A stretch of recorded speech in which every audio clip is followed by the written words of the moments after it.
Hello and welcome back to my channel. I'm Deborah, and hello if you're new here, which you probably will be because this is a brand new channel and I've got no followers. So if you've joined me, thank you ever so much for joining in the limited numbers. So today's video is about January's reads. So I have finished 4 books, not masses in the greater scheme of things, and I have one on the go. So the one that's on the go is Bernardine Evaristo's Girl, Woman, Other. I thought I would have finished that, but it turns out, because it's 12 sort of vignettes, 12 stories, 12 life stories, that I would be able to go boop, boop, boop, boop. But actually what I've done is I find I can only read one a day because I need to absorb what's happened with that person and how they relate to the other people. And so I found that really I can only read one of those at a go, which is perfect for when you're in bed and just before you go to sleep. So the ones I have finished, we have, and of these I don't think any of them, no, none of them are ones that have been released in the last 12 months. So the first one is Tom Rachmann's The Imperfectionists.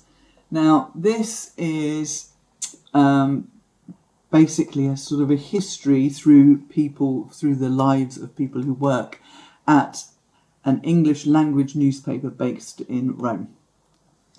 And it goes through the years starting back in I want to say 1957, but I might be wrong. La, la, la, la, la, la, la. Is it 1957? Or is it 19... No, it's 1953, you see, so I lied.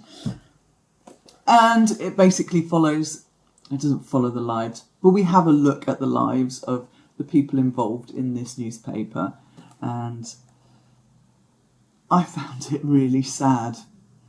There was not one of them who had a good life, as far as I could make out.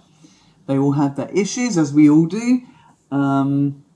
But it was interesting to have a little look into sort of how a newspaper runs. And it was particularly interesting because, and this was recommended to me by an ex-colleague, because I have an Italian news site, so not a paid newspaper like this, just me and my sister.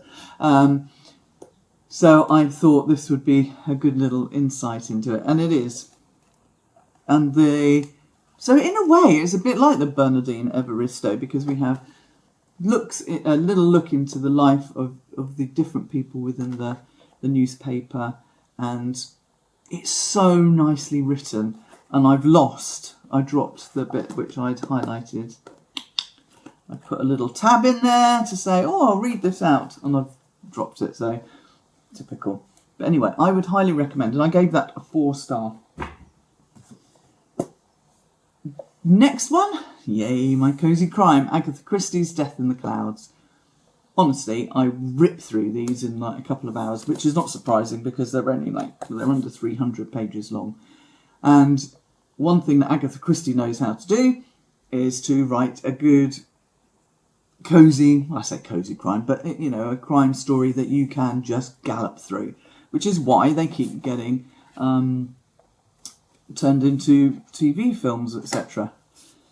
So this was a 125th anniversary edition. That's gone. So this one is a Poirot case. He's on a plane coming back from Paris. A woman on there gets murdered. It has to be someone who's on the plane. Who done it? So, as I say, it cracks along. The clues are there. A lot of people with Agatha Christie say, oh, you don't know because she's not included all of the stuff that she should. Well, she has, but you just have to pick it out. And it is all there, because obviously this is a reread. It's not my first time of reading this. And this time I was really looking to see where the clues were, and they are there. They're easy to find, actually, if you're looking. That was a 4-star. Then I thought, this came in my surprise dog club book haul, where I got loads of books for free, which I've diverted temporarily from the charity shops. I'm not stealing from the charity shops, okay? I think will be going back. And this one, quicker than any others. This is the Reverend Richard Coles, Murder Before Evensong. Now, there is loads. Everybody who's anybody in the UK, India Knight, who else have we got? Dawn French, Sarah Millican, yada, yada, yada. All singing Robert Webb. All singing their praises about how humorous and exciting and well written this is. I didn't like it. I've given it 2.5 stars. At one point I thought, I'm not going to finish this, I'm just going to send it directly to the charity shop. That was about page 66. Anyway, I thought I'll persevere, and persevere I did, and I clunked my way to the end. And it's clunky. Some bits I was like, oh, okay, we've moved on a bit more, it's all going well. And then it's his descriptions, it's his scene setting. It's really, really, clunky is the word for this. You know, whereas with Agatha Christie, you kind of get it in a little nutshell. You understand something about these person. He really explains it too much, and I was getting annoyed. I was getting very annoyed. But basically, what it is that there is a rector who is the amateur detective, and a couple of people in his parish get bumped off, and he he finds out who did it, along with the copper. But, yeah, really, I'm never going to buy another Richard Coles, let's put it this way. When you compare him to, brain's gone dead, Richard Thorogood, it's Robert Thorogood and Richard Osman. There's no comparison. They're brilliant. You can, as you can with the Christie, you can romp through them. This one, no. So 2.5 stars, that one. This, 5 stars. I bloody loved this book.